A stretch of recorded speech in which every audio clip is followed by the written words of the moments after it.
How many people like putting up clothes? Oh, man. I'm not gonna lie. I will wash the clothes. I will dry them. I will fold them. But putting them up, ooh-wee. So I'm making this video while I'm putting up clothes because, man, the struggle is real. I'm making this video about The Biggest Loser.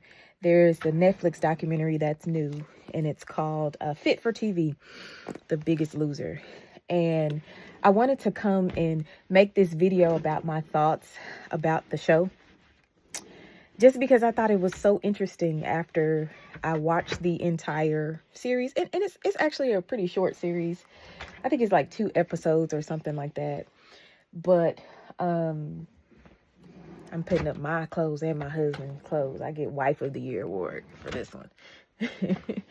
But that show was very interesting, especially coming from the perspective of someone who assists people with losing weight.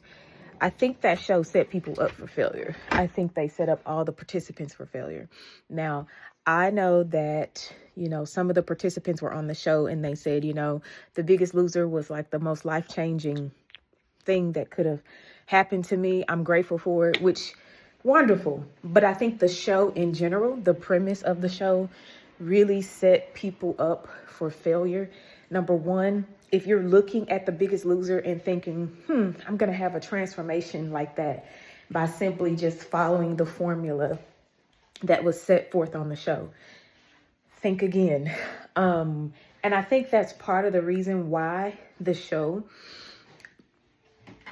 may not have served the best purpose. There were a lot of things going on the show, like the challenges. They had like a temptation challenge.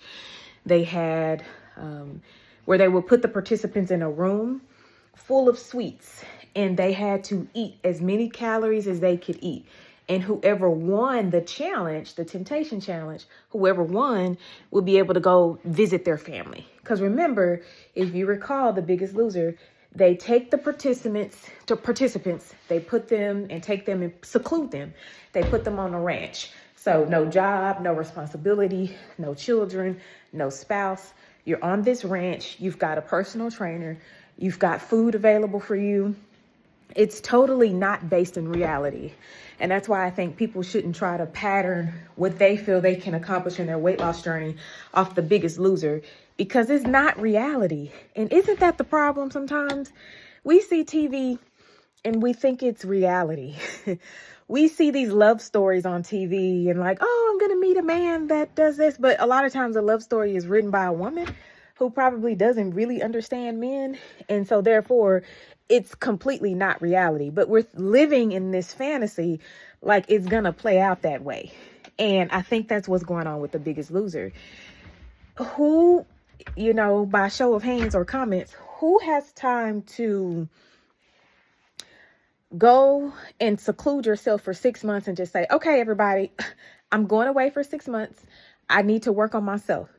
I'm not coming to work. Spouse, hey, you've got the kids for the next 6 months. Figure it out, buddy. Children, see you later. I'm taking a 6-month break. I'm going on this ranch to go work on myself.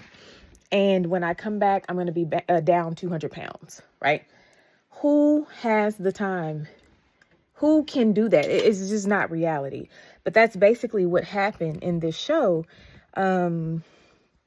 These participants were taken to a secluded ranch. They worked out 6 to 8 hours a day. So if you're figuring out how did these people make these transformations, literally they're doing this for TV, not for life.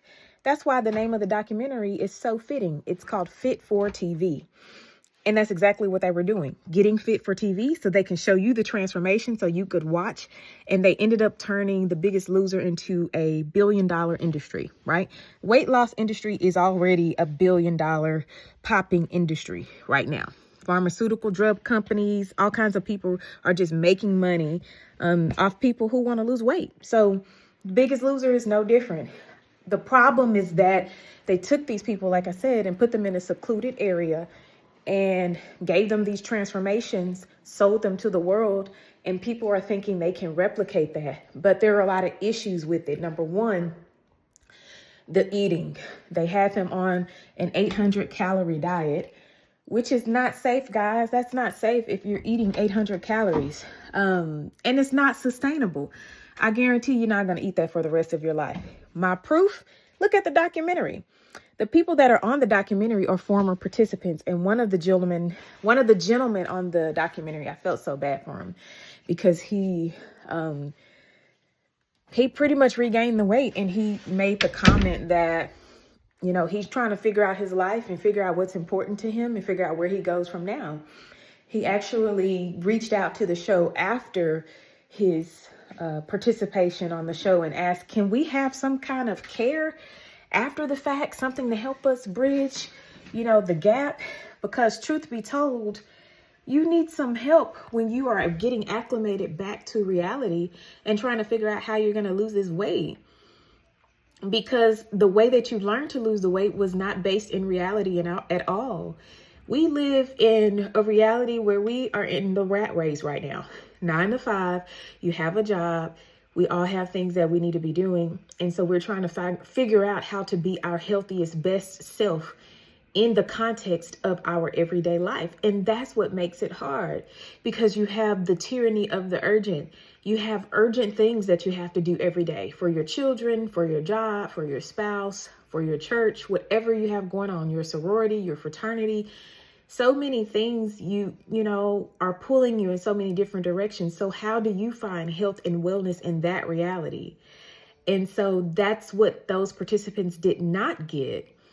And I don't like that on the show they try to discredit the findings that, you know, your metabolism is wrecked when you yo-yo diet. You know, perhaps the study was not a randomized controlled trial and all these different things. They pointed out some of the inconsistencies and the weak points of the study. But the reality is that once you have and cross over into this threshold of obesity, your metabolism changes. It changes. When you lose weight, your metabolism is going to drop, and there is scientific evidence that it will not recover. So that's the danger of yo-yo dieting. And I think that's the crux of why I'm saying it's not helpful. You take someone who weighs 450 pounds and get them down to 250, but give them no sort of tools or help or resources to assist them when they leave the environment. They're going to regain the weight, and it's going to do more damage than what you actually set out to help them with. I think it's the big picture. And so my initial thoughts were, number one, it wasn't planned well. It wasn't planned well. There should have been something in place for those people to get the help they needed leaving. Like, it should have been drilled into their mind that obesity is a chronic disease and we don't yet have a cure for it. Let me say that again. Obesity is a chronic disease and we don't yet have a cure for it. We can control it very well. There are medications that are out there that work wonders. But even with the medications, there's a deeper development that has to take place. It's internal. It's your lifestyle. Because if you don't pick up the habits that are needed to maintain the lifestyle, the weight is going to come back. So really, that's the work that they should have been doing. The focus was on the goal, which was to lose X amount of weight, instead of the process of getting to that goal. And the process of getting to the goal on the show was work out for 6 to 8 hours and you can have this. That is not reality.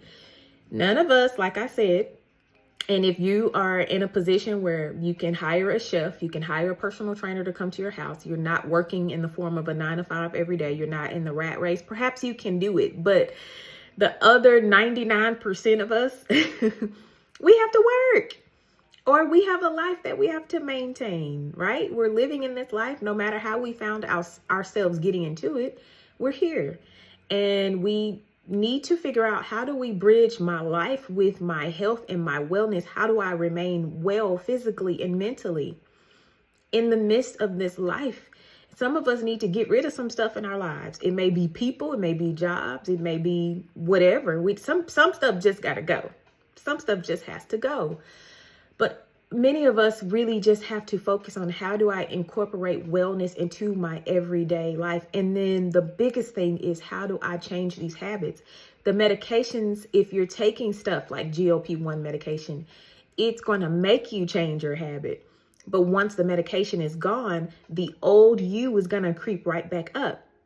So this is where I think the show failed, is you didn't do the work.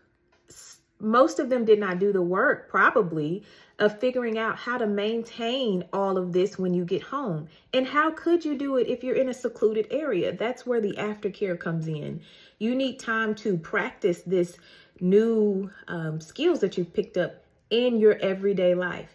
I like, what's the lady, the nanny who would come to parents' houses when they had children that were misbehaving and they couldn't control them. She came to their environment. She taught them how to make small, meaningful changes in their environment. They didn't take the kid out of the home and put them into this facility to make them behave well. Her whole deal was, let me come to your house. Let me observe how you're doing this. And let's find ways that you can tweak little things, like to get certain outcomes out of your children in terms of their behavior. That's exactly what I do. It's so effective because you need the practice of, how am I going to change my lifestyle and my habits in my everyday? Like, my everyday is not changing, right? I'm not waking up tomorrow with $1 billion at my disposal. So I either sit here and take this and take the sickness and take being unwell, take the attitude of sick and tired of being sick and tired, just take it, or I can make a change. So what changes am I going to have to make in order to make myself successful in this endeavor? So it was a fail right from the start. And like I said, the name of the show, Fit for TV, is so fitting, because this is just for TV, guys. The way The Biggest Loser went down is just for TV. And unfortunately, those 300 or 400 participants were hurt in a way that should not have ever happened. And then the funny part about it is, as soon as you turn on the video, one of the trainers on the show, he says, I don't work with fat people. I work with fit people. I'm like, seriously? It's just so much wrong about that statement. But without getting into the stigma of obesity, without getting into the stigma of how we just call people fat, that is not right. Like I said before, let me just take a quick moment to take an aside here. Obesity is a chronic disease, and people who struggle with their weight have the chronic disease of obesity. They're not obese people. We use people first language. They are individuals who have obesity, and obesity can be managed to a degree that it looks as if the person doesn't have it. But it takes a lot of internal work, and then using all the tools you have at your disposal, including bariatric surgery. People are forgetting about that with all these GLP-1s. That is still an effective means for treatment. So back to what I was discussing. He starts out saying, I've never worked with fat people. I work with fit people. And it shows, because the training that is involved, it should be nuanced for the population that you are treating. So you see one of the very brave participants on the show, I think her name was Tracy. You see her go on and she talks about her story, and I just absolutely love it. If you have the opportunity to watch this documentary, let me turn this off. If you have the opportunity to watch this documentary, I would say take away from it Tracy's story, because that is a story of redemption. That is a story of empowerment. And I absolutely loved hearing her speak on the show. She actually gets it. She actually gets what needed to happen. She goes through this situation where she develops rhabdo. She's trying to complete one of the assignments that the participants were to do, and it was to run a mile. Running a mile is hard, especially, for people who run. I ran in college, and I ran the 400-meter dash, and I ran in high school. Running a mile is hard. it ain't easy to do it without stopping. And she set out to do it. She had all the willpower, but she ends up getting really sick. She develops rhabdo. That's when you have a rapid breakdown of muscle and a buildup of myoglobin in the blood. And you start checking labs and things like that. And it starts to eventually lead to organ failure. It can be life-threatening. And that's what she had. She had to go to the hospital, stay a day or two. And so, you know, the doctor on the show was adamant about her not working out, right? You don't want to exacerbate what is going on. You don't want to have it recur. And so she wasn't working out. And, you know, the trainers really disliked her for that. They wanted her off the show. They weren't even happy when she lost weight without working out as consistently as they required her to. So her story is very interesting because she gets it. She went in it. She doesn't say this, but I'm saying she went into it for the wrong reasons. She wanted to be a better mom, she says. I wanted to save my relationship with my spouse. They were all what we call extrinsic motivators. They are motivators that come from outside of self, right? You want to improve your relationship with your spouse. You want to be a better mom, because of the pressure that people are putting on you. You want to do this because your doctor said to. These are all extrinsic factors. But you find her story of redemption and empowerment in the end because she actually remarries to a guy who just adores her. She talks about having a blended family. And she talks about how she doesn't need anybody to pat her on the back and tell her congratulations and do this and that and the other. She's a grown woman now. And she realizes that the reason why she makes the decisions that she makes is because it's something internal. There's an internal value and principle that's driving her towards it. And that is what's motivating her. And that's why she's been successful at keeping the weight off. It is something that she found within. And you know what? That resonates with me because I have found in this journey of losing weight myself and then helping others to do it, that it is the ones who have those intrinsic motivators. They really lock into what their value is, what their principles are. They're the ones who can experience sustainable weight loss. Because let's get one thing straight. I don't think losing weight just to regain it is success. Period. When we lose the weight, if we're able to manage it and sustain it, that to me is success. And I'm not talking about I want to be 150 pounds and I stay at 150. No, life changes. Seasons change. It's very hard to work out the same way. I still, after 5 years of overcoming 50 pounds of weight loss, I still struggle in the wintertime because my preferred form of exercise is to just go out and walk, and I hate cold. And so I find myself not walking in the winter, and I get tired of walking in the gym, and it's just all these things. I have to make a mental transition. Life changes just in 1 year. The seasons change. So your weight is not going to stay 150 if that's your goal weight. It probably won't stay there. It may fluctuate 5 or 10 pounds. You may be 160, and then you may be down to 145 or something. We're trying to maintain and sustain it. And it's something you have to constantly work at. But instead of working at dieting, instead of working at having this super unreasonable training regimen like the Biggest Losers, competitors who are training 6 to 8 hours a day, it's about finding how can I incorporate this into my everyday so that it is sustainable. Like I can do this. I can find what works so I can keep my weight at about this and keep my calorie expenditure and calorie intake at about this. And it fits with my lifestyle and I'm not stressed out about it. That is what we try to do. And you're able to do that when you lock into what your value is. What's your value? What's your principle? Why are you doing this? It's not just so you can get back into the size 8, but what does that size 8 to mean to you? What does that size 8 mean?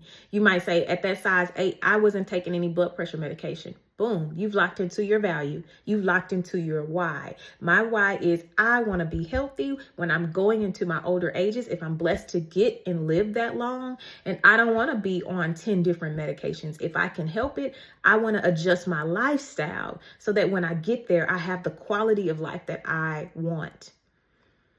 It's not just about being a supermodel and looking a certain way.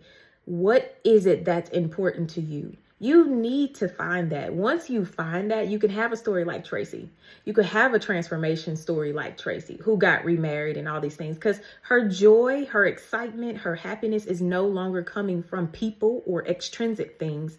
It's the internal that is motivating her to make the change. And we're missing that, baby. We're missing that. We think it's all about the bells and whistles. It's all about the big production, like the TV show Biggest Loser. It's about the production. It's about the hardcore, get in the gym, work out. We're going to push you. Like, that's what we want. We want that because it's a production. It's fun. It looks and feels like you're doing something when all you're doing is making a small change for a small amount of time. It's not going to last. So I like working with people who are like, look, I'm tired. Been there, done that. I don't want, listen, this time when I do this, Ashley, this one needs to stick and it's got to work. And I'm telling you, we're missing that. The health coaching, all of that is where it is. I don't see very many people who are locking into that when they go in their weight loss program. You need to lock into that so that it can be worth it. Don't invest all your money in the external tools, but never do any internal work. I'm say it again. Don't invest all your money in the external tools, but never do any internal work. So Tracy, congratulations to you. I don't even know if you're going to see this, but congratulations to you for doing the internal work. Like, that is the true silver lining out of that documentary. And, those are just my initial thoughts and perspectives on that. Thank y'all for coming with me to fold clothes. I'll see you on the next video.